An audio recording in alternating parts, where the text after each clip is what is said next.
yahay waxa weeye xuduudka u dhaxeeya oo isticmaalkii sameeyey oo ma garanaysaa Kenya iyo Ethiopia Soomaaliyeed ka bilaabato ayay ka soo bilaabeen waxay u soo leexiyeen afka u soo saareen magaaladii mataqaanaa ay sheegeen baraxa afka u soo saareen ay bartamaheeda ku beegeen ujeedadooda waxa weeye tii hadda kooran go-aanka gaadho badda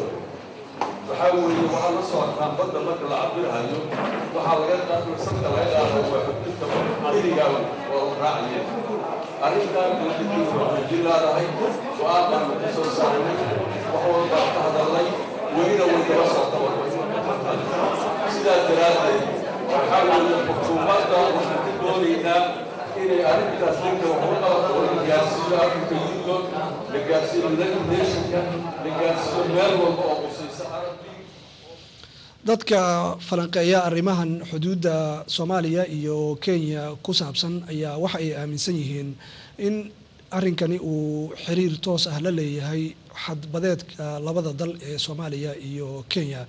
Kenyana ay ku dadaalayso in ay qalloociso xadka ama xariiqda xadka labada dal kala qaybisa marka ay soo gaarto xeebta ama badda si aynu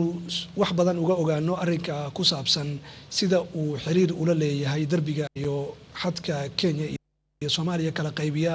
dhulka la isku haysto ee badda ee hodanka ku ah saliidda iyo gaaska ee muranku uu ka taagan yahay Soomaaliyana ay dhawaan maxkamadda dambiyada caalamiga ah ee Hague ay dacwadda ka geysay waxaynu khadka telefoonka iminka inoogu jira Admiral Faarax Qare oo ah gudoomiyaha